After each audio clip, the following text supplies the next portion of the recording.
Hello, and once again welcome to this slide video from the Cornish Radio Amateur Club, and today we're going to look at electromagnetic induction, and this is part of the background playlist. Now, as such, it will be useful if you're doing the intermediate, particularly the 2019 syllabus, or any of the advanced examinations, either old or new syllabus. Perhaps not so useful if you're doing the foundation, but maybe of interest anyway. So let's have a look at the pioneers of electromagnetic induction. Electromagnetic induction is the production of an EMF, electromotive force, remember that's a voltage in effect, in a conductor in a moving or changing magnetic field. Now, this was discovered by Faraday in 1831, and the phenomena has become known as Faraday's law of induction. Lenz figured out the directions of the EMF relative to the field and movement, and the giant in his field, Maxwell, worked out the maths so that one of his famous four equations is called the Maxwell-Faraday equation. And finally, John Ambrose Fleming gave us tools to reconcile the magnetic field, mechanical movement and current in generators and motors, and he also invented the thermionic valve and designed the radio transmitter, which was used for the first transatlantic transmission. He was very much involved in the early days of radar as well. So let's start at the very beginning. Let's have a look at a bar magnet. A bar magnet, as you will undoubtedly know, has a north and a south pole. These are just labels given to it by convention. And between the north and south poles are lines of flux, and they flow in the direction from what we conventionally call the north pole to the south pole. And this is a 2D representation of a 3D phenomena. So you can imagine this being surrounding the bar magnet. As a point of interest, if we push two or introduce two magnets in proximity with opposite poles close by, they produce a pattern a bit like this. Now, the point to take away from this is that the lines form smooth patterns, they never cross, and they are described by Maxwell's equation. And if you turn one of the magnets around so that we have opposite poles towards each other, remember, opposite poles repel, you'll get a different pattern. You can look it up on the internet, but the lines are still smooth and they still do not cross. So returning then back to the single bar magnet, this graphic shows a conductor in red connected to a galvanometer. Now, a galvanometer is a very sensitive ammeter. It can measure smaller quantities than microamps. Now, when the wire is moved in the magnetic field, an EMF is produced, and this drives a small current around the circuit. And when the movement stops, the EMF goes back to zero and no current is produced. Notice that the wire is still in the field, but because no relative movement is taking place between the wire and the field, no EMF is produced. So this is a center zero galvanometer. So at the moment it's showing, because it's stationary, 0 amps flowing around that small circuit of the conductor and the galvanometer. If we take the wire out of the magnetic field and move it in a downward direction, relative movement is re-established and an EMF is induced. Notice that this EMF is in the opposite direction to that was produced when the wire was raised. Once again, when relative movement ceases, the EMF ceases. So when the wire stops moving in the field, we've got no EMF and therefore nothing to drive the current around the circuit. Now, you don't have to move the wire to achieve the effect. You can move the magnet. What's important is the relative movement between the lines of flux and the conductor. And this is Faraday's law. So this is a very simple generator, and in physics you don't get something for nothing. So when we move the conductor in the field, we have to exert mechanical force. the conductor resists being moved in the field according to the amount of current flowing around. The more quickly we move the conductor, the more force we need, and the greater the current is produced. It's a bit like poking the end of a stick in a pond and moving it. The quicker you move it, the greater force you need to exert on the stick. So, and once again, when the conductor stops moving, the current returns to zero.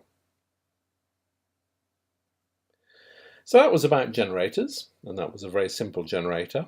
And what about motors? In this graphic, we've replaced the galvanometer with a source of EMF. And there's a battery there at the bottom of the screen, and it's driving a current through the conductor. Now, when you drive a current through a conductor, a field is established around the wire. And we've got Mr. Lenz and Monsieur Ampère to thank for our understanding on this. And when magnetic fields from the bar magnet and the conductor interact, a mechanical force is produced, lifting the conductor up. And when the polarity of the battery is reversed, a repulsive force is produced, and that's driving the wire away. So that really is a motor. So we've considered generators and motors. Our current, the direction of the field, and the movement all happen at right angles to each other.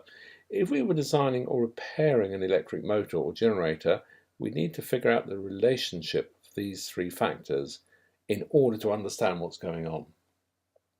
Additionally, we need to figure out the direction of a magnetic field when a current is passed through a wire, like in this example here with the motor. So here are three tools commonly used by engineers and scientists as an aide-memoire.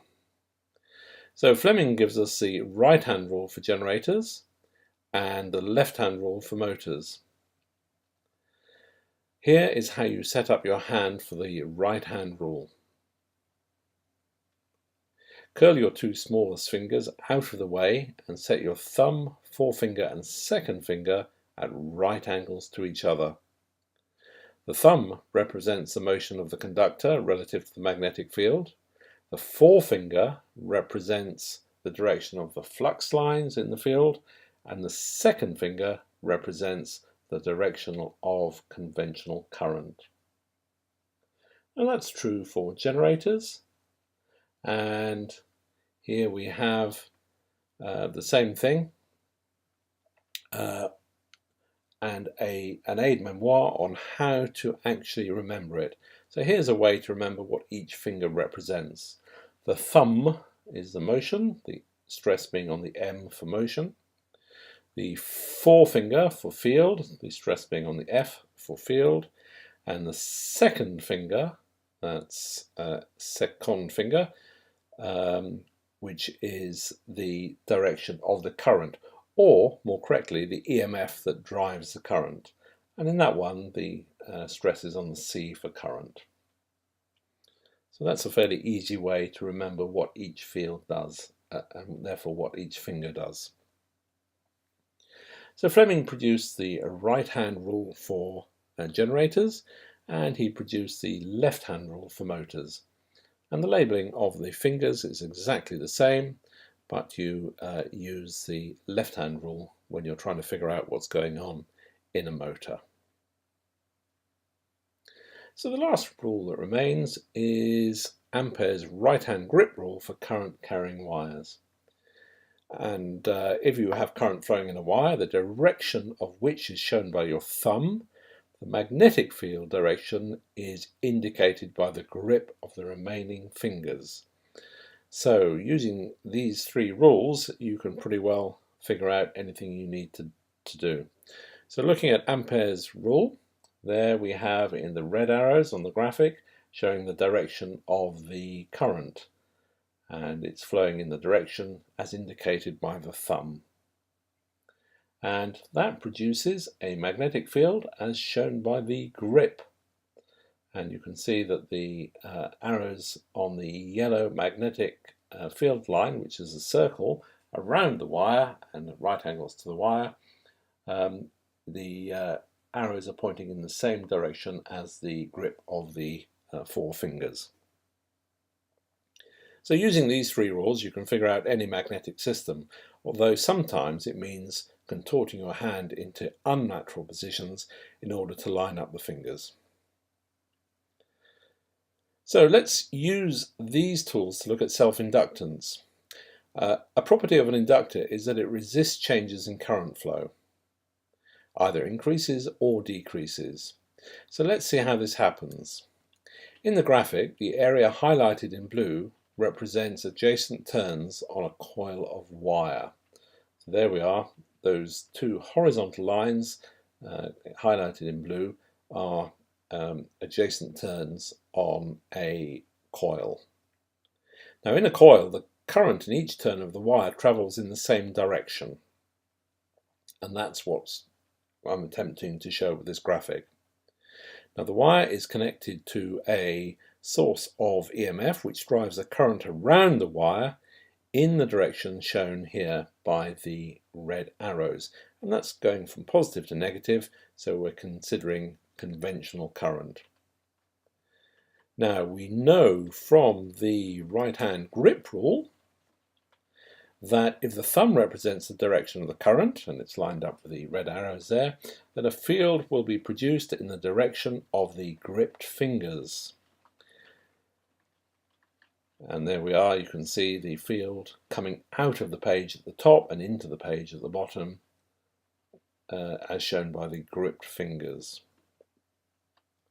Now as the field grows, it cuts the adjacent coil, and from Fleming's right hand rule for generators, we can determine the direction of the induced EMF. So note there that the thumb is pointing downwards. That's not because the wires move downwards, but because the field has expanded upwards, and so the relative movement of the conductor is down through the field. It's a relative movement that counts here. Now the thumb showing the motion, if you like, of the relative motion of the conductor versus the field is going down. The finger is coming out of the page, the yellow forefinger for the field, as are the top lines of the magnetic field produced, and that gives us the direction of the EMF, which is opposing the current flow around the circuit. And you can see the EMF is pointing in that direction, producing, if you like, a notional current in that direction. Now, of course, you can't have currents flowing at both directions simultaneously in a piece of wire, so really this is showing a back EMF. Now this won't last long, this effect, because when the field reaches its full spread, there is no longer any relative movement between the field and the adjacent winding of the coil. So the effect will only be momentary on switch on. So we call the EMF induced by the growing field as the back EMF because it opposes the growth of current. So the current there on switch on, instead of becoming instantaneously its full value, will grow to its full value. And the same thing will happen if we reduce the voltage, the plus and minus there. The field will collapse, but in this instance the current will try and reinforce the existing current to stop it changing, because as it collapses it will cut the adjacent coil in a different way, different direction.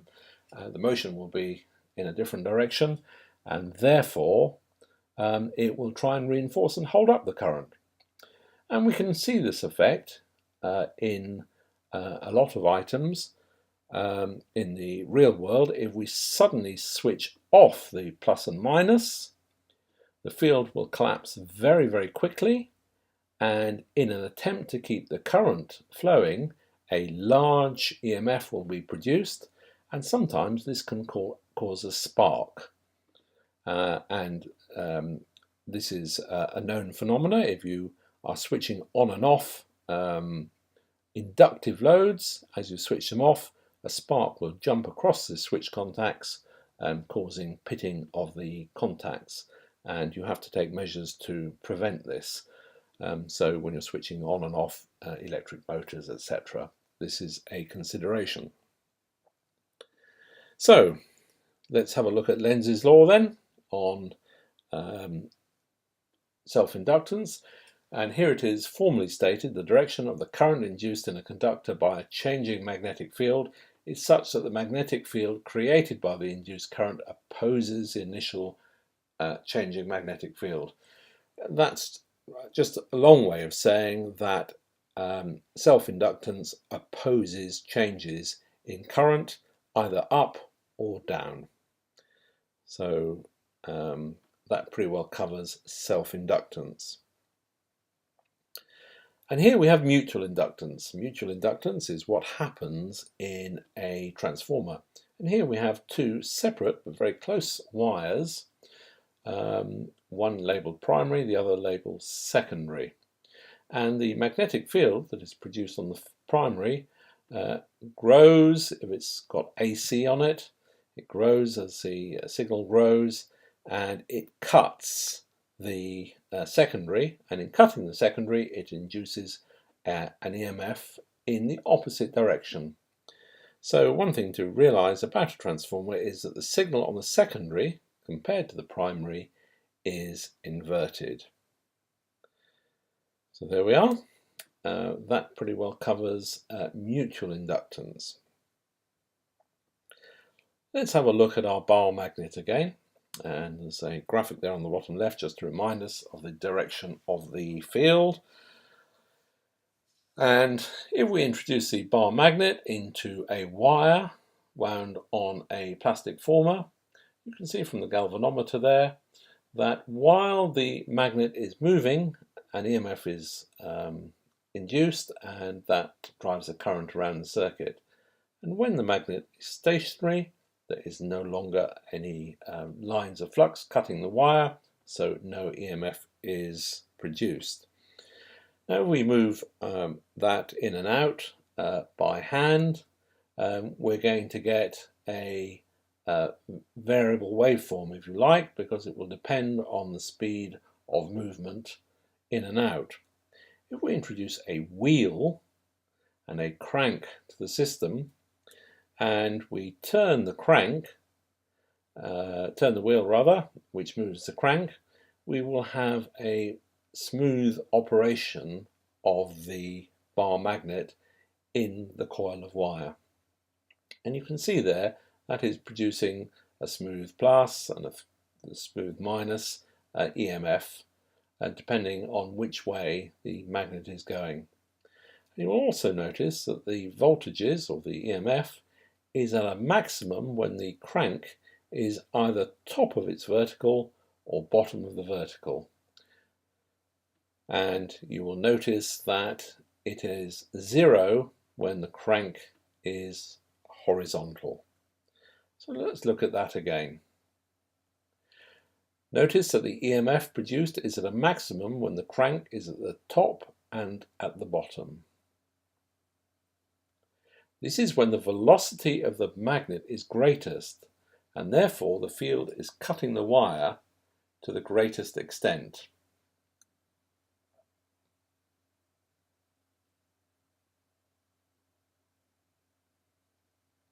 And when the crank is horizontal, the EMF is momentarily 0, because as the bar magnet is changing direction, momentarily it has to stop. And when it's stopped, then the flux lines are not cutting the coil anymore. There is no relative movement between the lines of flux and the conductor.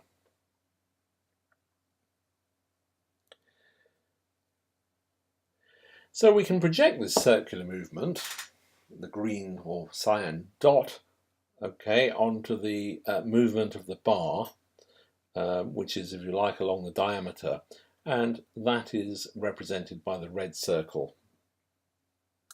So projecting circular movement into linear movement, and if we attach a pen and a roll of paper to the bar magnet, we can plot its velocity and hence its EMF over time.